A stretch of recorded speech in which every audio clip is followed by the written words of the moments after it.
नमस्कार, मी केतकी जोशी आणि speed news मध्ये आपण बघणार आहोत सगळ्या महत्त्वाच्या घडामोडी। पण थोडक्यात सुरुवातीला पावसाबद्दलच्या बातम्या। सोलापूर जिल्ह्यात सीना नदीला आलेल्या पुरामुळे जनजीवन विस्कळीत झाले। सीना नदी काठाच्या गावांना सतर्कतेचा इशारा देण्यात आलाय। आजच एनडीआरएफच्या 3 तुकड्या सोलापूरमध्ये दाखल झाल्यात आणि उत्तर सोलापूर तालुक्यातल्या पाथरी गावच्या लोकांना रेस्क्यू करण्याचे काम सुरू आहे। इंदापूरमध्ये मदनवाडीमध्ये ब्रिटिशकालीन तलाव ओव्हरफ्लो झाला। इथल्या पाण्यालाही प्रचंड वेग आहे, त्यामुळे या तलावाचा सांडवाच फुटलाय। त्यामुळे आता येणाऱ्या हंगामात मदनवाडी बरोबरच अनेक गावातल्या शेतकऱ्यांना पाण्याच्या गंभीर समस्येला सामोरं जावं लागतंय। तर बारामती शहरात देखील काल महापूर आला होता। खंडोबा नगर परिसरातल्या नागरिकांचं मोठ्या प्रमाणावर नुकसान झाले। संपूर्ण घरात पुराच्या पाण्याचा गाळ साचलाय। काहींचे संसार उद्ध्वस्त झालेत। लोकांना मोठ्या समस्यांना तोंड द्यावं लागतंय। अनेकदा पुलावरून ओसंडून वाहणाऱ्या पाण्यातून वाहनं घालून अनेक जण आपला जीव धोक्यात घालतात। या पुराच्या पाण्यात गाडी घालू नका असं बजावूनही त्याकडे दुर्लक्ष करत पाण्यात गाडी घातली जाते। या अतिधाडसामुळे अनेकांना नाहक जीव गमवावा लागतो। अशाच एका बाईकस्वाराने गाडी बारामतीमध्ये पुलावरून नेली आणि या व्यक्तीची मोटरसायकल पाण्यातच वाहून गेली, मात्र त्याचा जीव थोडक्यात बचावला।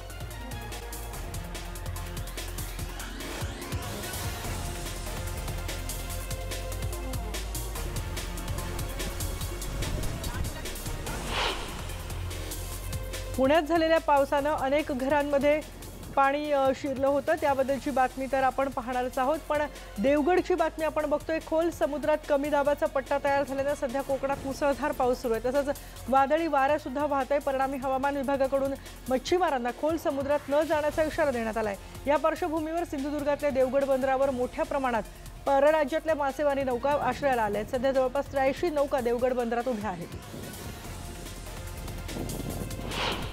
नागपूरसह जिल्ह्यातल्या काही ठिकाणी जोरदार तर काही ठिकाणी रिमझिम पावसाला सुरुवात झाली आहे। रस्त्यांवर पाणी साचल्याने शहरातल्या रहदारीला सुद्धा अडथळा निर्माण झालाय। नागपूरसह विदर्भात काही ठिकाणी पाऊस पडल्यामुळे याचा फटका शेतकऱ्यांना बसू शकतो। नागपूरमध्ये काही ठिकाणी अगदी थोड्या प्रमाणात पाऊस पडेल असा अंदाज नागपूरच्या हवामान खात्याने वर्तवला। तर रत्नागिरी जिल्ह्यात पावसाला आता काहीसा दिलासा दिलाय, मात्र मुंबई गोवा महामार्गावर असलेल्या खड्ड्यांवर पावसाचं पाणी साचल्यानं महामार्गावरच्या वाहनचालकांची मोठी गैरसोय होतीये।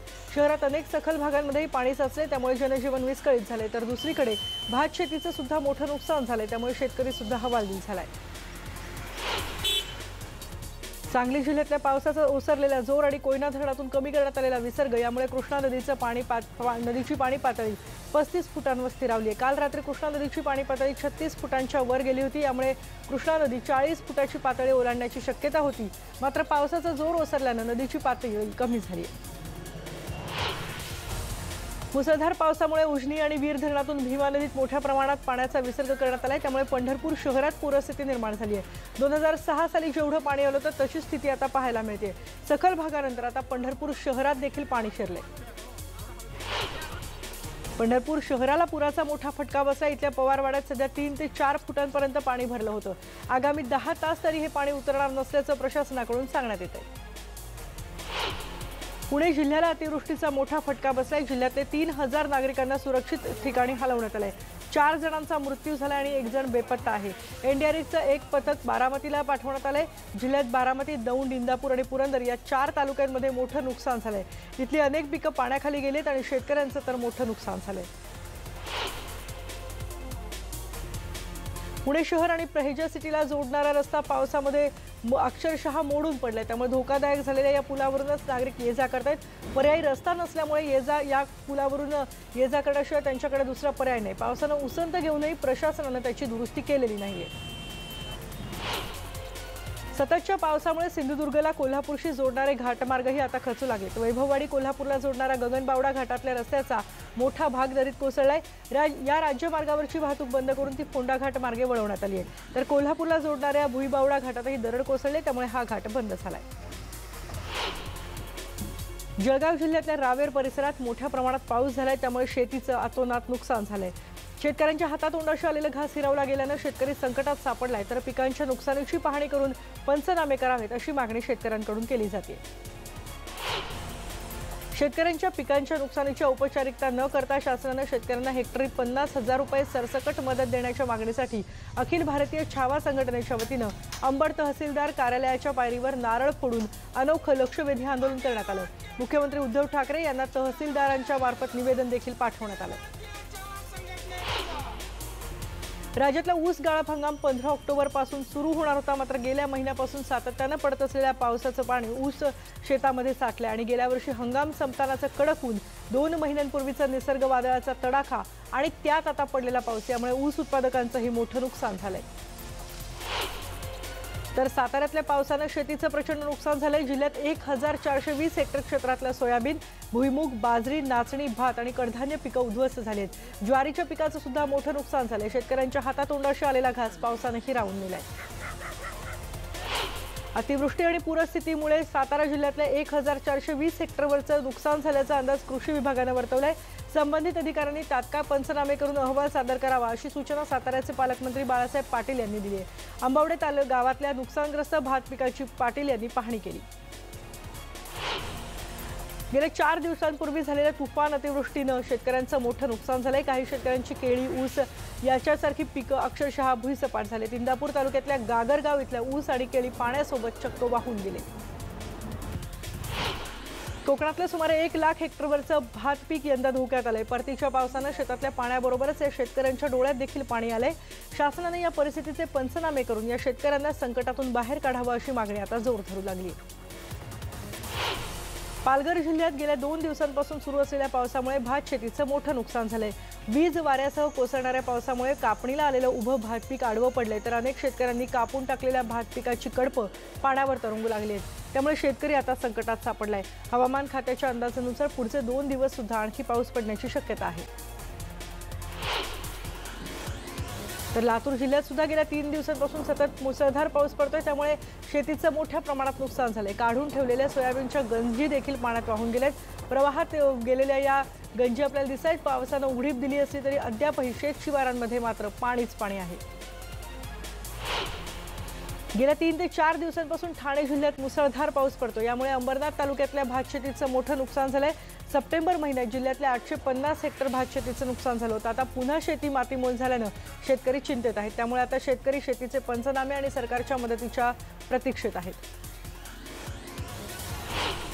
75 वर्षात अनेक सरकारं आली आणि गेली, मात्र शेतकऱ्यांच्या समस्या जिथल्या तिथेच आहेत हे आपलं दुर्दैव आहे, असं मत एकनाथ खडसे यांनी व्यक्त केलंय। शेतकऱ्यांची परिस्थिती बदलायची असेल तर त्यांना आर्थिक मदत द्यावी लागेल, शेतमालाला हमीभाव द्यावा लागेल असं मत सुद्धा त्यांनी व्यक्त केलंय। जुन्नरमध्ये गेल्या काही दिवसांपासून चांगला पाऊस होतोय, त्यामुळे जिल्ह्यातल्या काही द्राक्ष बागांना याचा मोठा फटका बसलाय। ऐन ऑक्टोबरमध्ये छाटणी करताना शेतकरी अडचणीत येतात, कारण शेतकऱ्यांना चक्क बागांबाहेर पाणी काढावं लागते, त्यासाठी अडचणी येतात। त्यामुळे द्राक्ष बागायतदारांचं मोठं नुकसान होतंय। उस्मानाबादमध्ये झालेल्या अतिवृष्टीमुळे मोठं नुकसान झालंय। पावसामुळे आलेल्या पुरात चक्क मोठमोठे दगड वाहून गेल्याचं समोर आलंय। फक्त शेतीच नाही तर जमिनीची माती सुद्धा पावसाच्या पाण्यात वाहून गेली, त्यामुळे शेतकरी चांगलाच अडचणीत सापडलाय। वडगावमधील चक्क 150 एकर जमीन खरडून गेल्यामुळे शेतकरी हवालदिल झालाय। पावसानं उस्मानाबाद जिल्ह्यातल्या उभ्या पिकाचं नुकसान केलंय। यात सोयाबीन जरी प्रमुख पीक असले तरी सोयाबीनप्रमाणे ऊसाचं देखील मोठ्या प्रमाणात नुकसान झालंय। अगदी काही दिवसांनी साखर कारखान्यात पाठवण्यासाठी तयार असलेलं ऊसाचं पीक सुद्धा पूर्णपणे आडवं झालंय। आता या ऊसाचं करायचं तरी काय असा प्रश्न शेतकऱ्यांना पडलाय। बारामतीत महापुराचं पाणी पोल्ट्रीत शिरले, त्यामुळे 3000 कोंबडीच्या पिल्लांचा मृत्यू झालाय। तालुक्यातल्या सोनवडी सुपे इथे ही घटना घडली। नुकसानीचा पंचनामा करून लवकरात लवकर भरपाई देण्याची मागणी या शेतकऱ्यांना केली आहे। कृषी राज्यमंत्री विश्वजित कदम यांनी सांगलीतल्या कारला आणि दोडक्याच्या पडलेल्या बागांची पाहणी केली आणि शेतकऱ्यांना त्यांनी धीर दिला। या पावसाने राज्यातल्या शेतकऱ्यांचं प्रचंड नुकसान झालंय। उस्मानाबाद आणि पुणे जिल्ह्यात पिकांचं नुकसान झालंय। पंचनामे करून राज्य सरकार शेतकऱ्यांना नक्की मदत करेल असं आश्वासन महसूल मंत्री बाळासाहेब थोरात यांनी दिले। केंद्राकडे आम्ही प्रस्ताव पाठवू, पण केंद्राकडून खूप कमी मदत मिळते असंही ते म्हणाले। गेल्या काही दिवसांपासून सुरू असलेल्या मुसळधार पावसामुळे राज्यात सगळीकडेच मोठं नुकसान झालंय। ऐन ऑक्टोबरमध्ये उभी पिकं आडवी झाल्यानं शेतकरी हवालदिल झालाय। राज्यात झालेल्या या नुकसानाच्या पाहणीसाठी केंद्र सरकारनं पथक पाठवून पाहणी करावी आणि भरीव मदत करावी अशी विनंती केंद्र सरकारला करणार असल्याचं विजय वडेट्टीवार यांनी सांगितलंय। मालेगावमध्ये अतिवृष्टीमुळे झालेल्या नुकसानीनंतर मनसेचे नेते बाळा नांदगावकर यांनी मुख्यमंत्र्यांवर केलेल्या प्रखर टीकेला कृषी मंत्री दादा भुसे यांनी उत्तर दिले। मुख्यमंत्री उद्धव ठाकरेंच्या आदेशानुसार मी राज्यभर दौरे करून शेतकऱ्यांच्या व्यथा आणि समस्या जाणून घेत आहेत असं ते म्हणाले। मुंबईतल्या महिलांना शनिवारपासून लोकल प्रवास करता येणार आहे। राज्य सरकारने या संदर्भात पत्रक काढले। सकाळी 11 ते दुपारी 3 वाजेपर्यंत आणि संध्याकाळी 7 ते शेवटच्या लोकलपर्यंत प्रवास करता येणार आहे। धनगर समाजाला तातडीने आरक्षण जाहीर करण्याच्या मागणीसाठी सांगलीमध्ये ढोल बजाव आंदोलन करण्यात आलं। ऑल इंडिया धनगर समाज महासंघाच्या वतीने जिल्हाधिकारी कार्यालयासमोर हे ढोल बजाव आंदोलन करण्यात आले। यावेळी आंदोलनामध्ये धनगरी पोशाखात अनेक जण सहभागी झाले होते। अस्थायी वैद्यकीय शिक्षकांना शासनाच्या सवलतींचा लाभ देण्यात यावा तसंच अन्य मागण्यांसाठी नागपूरमध्ये मेडिकलमध्ये अधिष्ठाता कार्यालयासमोर निदर्शनं करण्यात आली। राज्यातल्या 18 शासकीय वैद्यकीय महाविद्यालय आणि रुग्णालयात 550 पेक्षा जास्त जण कार्यरत आहेत। कोणताही लाभ मिळत नसल्याने हे अस्थायी वैद्यकीय शिक्षक कंत्राटी पद्धतीवर कार्यरत आहेत। मंदिरं उघडण्याच्या दृष्टीने भाजपतर्फे आंदोलन केले जात आहेत। मात्र कोरोना महामारी अजूनही नष्ट झालेली नाही आणि असं असताना मंदिरं उघडून संकटाला आमंत्रण देण्याबाबत भाजपचा आग्रह आहे। त्यामुळे या संकट काळात भाजपनं राजकारण न करता संयमी भूमिका घेणं गरजेचं आहे अशी टीका खासदार सुनील तटकरे यांनी केली आहे। राज्याच्या महिला आणि बालकल्याण मंत्री आणि अमरावतीच्या पालकमंत्री यशोमती ठाकूर यांना अमरावती जिल्हा सत्र न्यायालयाने शिक्षा सुनावली आहे। तर यशोमती ठाकूर यांनी भाजपवर आरोप करत भाजपचं मला बदनाम करण्याचं हे षडयंत्र आहे असा आरोप केलाय। भाजपचे प्रवक्ते शिवराय कुलकर्णी यांनी यशोमती ठाकूर यांच्या राजीनाम्याची मागणी केली आहे। स्पीड न्यूज मध्ये आपल्याला आणखी घडामोडी पाहिजेत पण एका ब्रेक नंतर पहा फक्त न्यूज 18 लोकमत।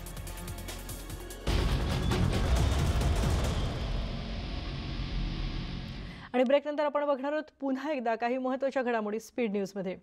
भंडारा जिल्ह्यामध्ये कोरोनाचा कहर वाढत चाललाय। कोरोनावर नियंत्रण मिळवण्यासाठी शासनाकडून प्रशासनाकडून प्रयत्न केले जात आहेत पण प्रशासन याकडे गांभीर्याने बघत नसल्याने आता दंडात्मक कारवाई सुरू करण्यात आली आहे। लोकांना जागृत करण्यासाठी पोलिसांद्वारे आता जनजागृती रथ तयार करण्यात आलाय। लासलगाव बाजार समितीत आज सलग दुसऱ्या दिवशी सुद्धा कांद्याचे लिलाव बंद होते। आयकर विभागाने प्रमुख कांदा व्यापाऱ्यांवर धाड टाकल्यामुळे व्यापारी लिलावात सहभागी झाले नाहीत। लिलाव बंद असल्याने हजारो शेतकरी हैराण झालेत। लिलाव सुरू करण्याची मागणी शेतकरी संघटनांनी केली आहे अन्यथा आंदोलनाचा इशारा देण्यात आलाय। उल्हासनगरमधल्या शहाड परिसरातल्या नामांकित सेंचुरी रियॉन कंपनीच्या अधिकाऱ्यावर एका कामगाराने कंपनीतच चाकूने हल्ला केला। आरोपीला पोलिसांकडून अटक करण्यात आली आहे। आरोपीला कंपनी वसाहतीत घर पाहिजे असल्याने त्याने तशी अनेक वेळा मागणी केली होती पण घर मिळत नसल्याने रागाच्या भरात त्याने हा हल्ला केला। जळगावमधील रावेर इथं आईवडील बाहेरगावी गेले असताना घरात झोपलेल्या 4 मुलामुलींची निर्दयी हत्या झाल्याची घटना शुक्रवारी सकाळी घडली आहे। या प्रकरणी अज्ञात मारेकरांच्या विरोधामध्ये पोलिसांनी गुन्हा दाखल केला आहे। आरोपींचा शोध सुरू झालाय। ही 4ही मुलं 5 ते 14 वयोगटातली आहेत। हे सगळेजण एका मळ्यामध्ये आपल्या आईवडिलांसह राहत होते। औरंगाबादमध्ये आजीजवळ झोपलेल्या एका 7 वर्षांच्या मुलीचं अपहरण झालं आणि तिच्यावर लैंगिक अत्याचार करण्याचा प्रयत्न झाला। ही मुलगी रडायला लागल्याने हा नराधम घाबरला आणि मग पळून गेला। सध्या या मुलीवर घाटी रुग्णालयात उपचार सुरू आहेत आणि आरोपीचा शोध घेणं सुद्धा सुरू आहे। डोंबिवलीत एका मोबाईलच्या दुकानात चोरांनी शटर उघडून 72 हजारांचा मुद्देमाल लंपास केलाय। या प्रकरणी चोरीचा गुन्हा दाखल करण्यात आलाय। सीसीटीव्हीच्या आधारे पोलीस आता चोरांचा शोध घेत आहेत। मुंबईत बाहेरून येणाऱ्या प्रवाशांना आता विलगीकरणाची गरज नाही तसंच हातावरचा स्टॅम्प सुद्धा नसणार आहे। विमानतळ किंवा रेल्वे स्टेशन किंवा रस्ता मार्गे येणारे प्रवासी असोत कोणालाही आता विलगीकरणाची गरज नाही असं स्पष्ट करण्यात आलंय। मुख्यमंत्री उद्धव ठाकरे यांचा मुलगा तेजस ठाकरे यांनी सह्याद्रीच्या पर्वतरांगांमध्ये 4थी नवीन माशाची प्रजाती शोधून काढली। आंबोली घाटातल्या हिरण्यकश नदीमध्ये सोनेरी रंगाचे केस असणाऱ्या माशाची नवी प्रजाती तेजस ठाकरे यांनी शोधली। या माशाची ही 20वी प्रजाती आहे। नवरात्र काळात काही गावांमध्ये मंदिरात नवरात्र बसण्याच्या प्रथा आहे तर देवाला तेल घालणं नवदुर्गांचं दर्शन घेणं यासाठी मोठी गर्दी होते पण या सगळ्या प्रथा परंपरांना यावर्षी कोरोनामुळे पोलिसांनी बंदी घातली आहे। कोल्हापूर पोलिसांनी याबाबत आदेश काढून भाविकांना सूचना दिल्या आहेत। नाशिकची ग्रामदेवता असणाऱ्या कालिका मातेची यात्रा यंदा रद्द करण्यात आली आहे। 300 वर्षांच्या इतिहासात दुसऱ्यांदा ही यात्रा रद्द झाली आहे। 1918ला प्लेगची महामारी आणि यंदा कोरोनाची महामारी यामुळे या यात्रेमध्ये खंड पडला। आणि यानंतर आपण स्पीड न्यूज मध्ये इथेच थांबतोय पण ताज्या घडामोडींसाठी पहा फक्त न्यूज 18 लोकमत।